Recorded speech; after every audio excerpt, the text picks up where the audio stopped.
America पर अक्सर दोहरी नीति अपनाने का आरोप लगता है और खासकर डोनाल्ड ट्रंप के राष्ट्रपति बनने के बाद ये आरोप और भी ज्यादा उठे हैं। ट्रंप जहां एक और व्हाइट हाउस में यूक्रेन के राष्ट्रपति जेलेंस्की से बार बार विवाद करते दिखते हैं, वहीं दूसरी ओर इजरायल के साथ उनकी नजदीकी रिश्ते भी काफी गहरे होते हैं।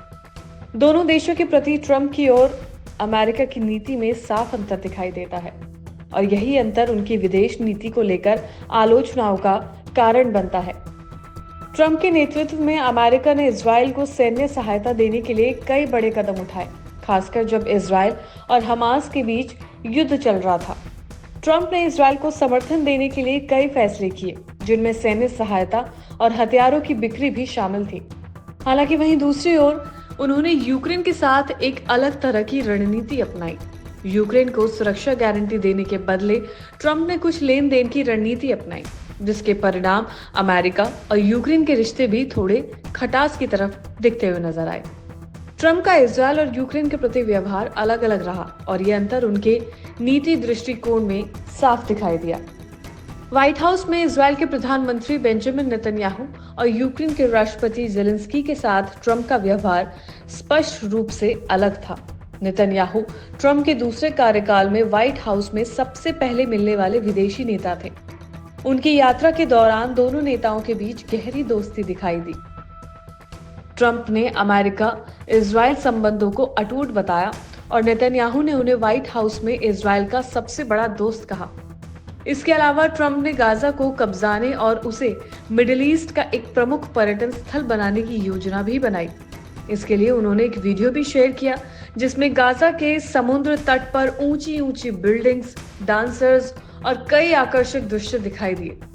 ये वीडियो ट्रंप के इस दावे को और मजबूत करने की कोशिश थी कि गाजा को एक पर्यटन स्थल बनाया जा सकता है। ट्रंप ने 20 जनवरी 2017 को राष्ट्रपति बनने के बाद इजरायल के लिए 12 अरब डॉलर की आर्म्स डील को मंजूरी दी थी। इसमें 4 अरब डॉलर की सैन्य सहायता का तेजी से प्रबंध किया गया था, जो अमेरिकी विदेश मंत्री ने एक इमरजेंसी अथॉरिटी के तहत अप्रूव किया था। ये डील कांग्रेस द्वारा समीक्षा किए बिना ही अप्रूव कर दी गई थी। इसके बाद ट्रंप ने इजरायल को हमास के खिलाफ सैन्य मदद देने के साथ साथ ईरान पर भी दबाव बनाने की बात की, जो इजरायल के लिए एक बड़ी सहायक कदम था। नेतन्याहू ने इस दौरान ट्रंप का आभार भी व्यक्त किया था।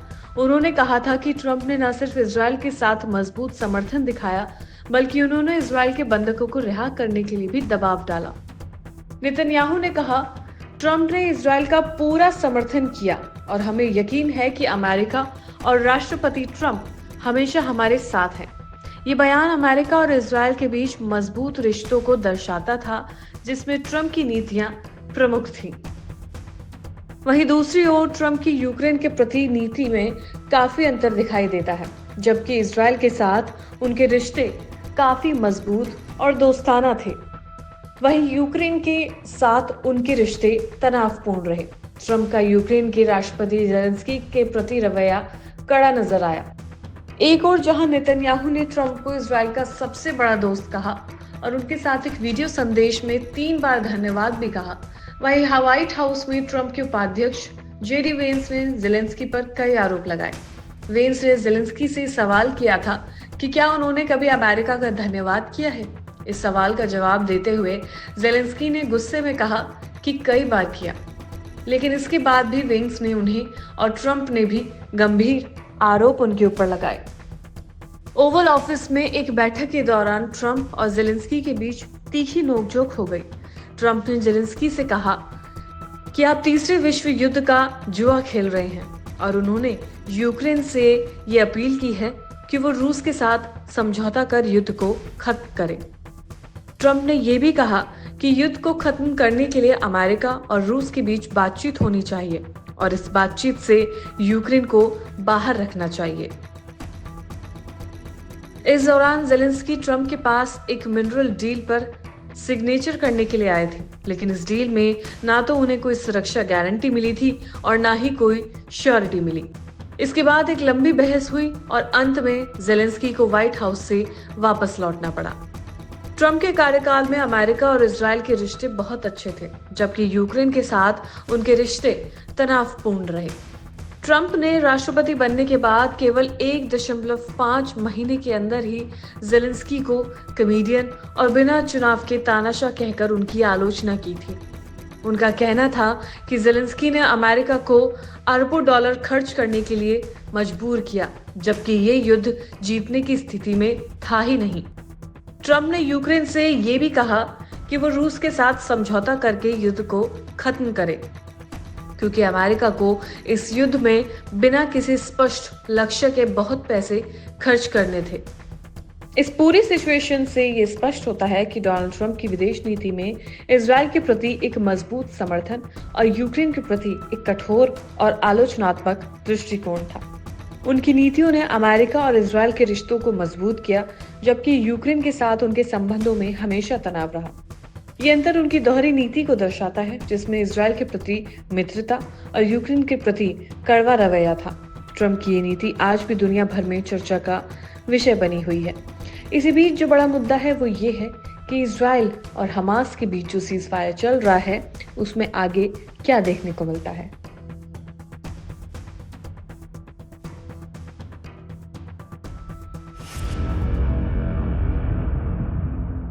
इजराइल ने गाजा में मानवीय सहायता की आपूर्ति को रोक दिया है ताकि हमास पर दबाव डाला जा सके।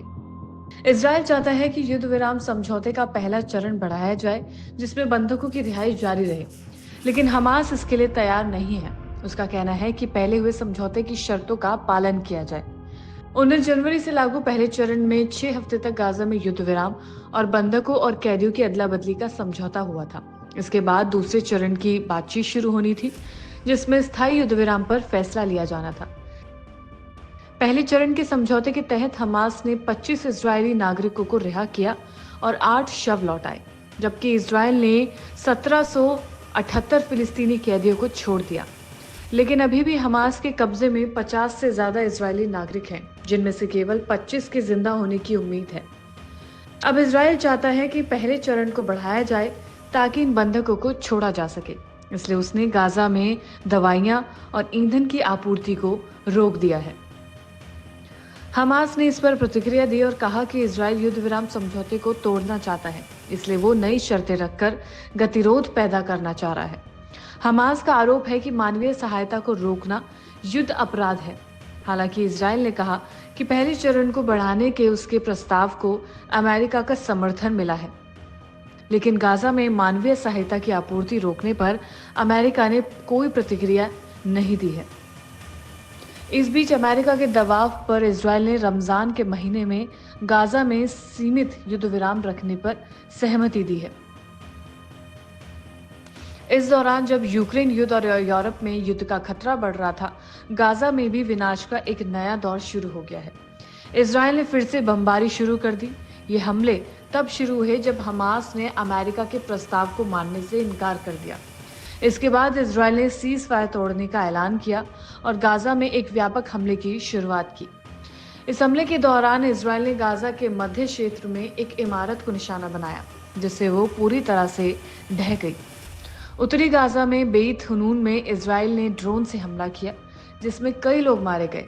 खान यूनिस में भी इजराइल ने बमबारी की, जिससे कई इमारतें ध्वस्त हो गई और 7 लोग मारे गए। इसके साथ ही इजराइल वेस्ट बैंक में भी हमास के ठिकानों को निशाना बना रहा है।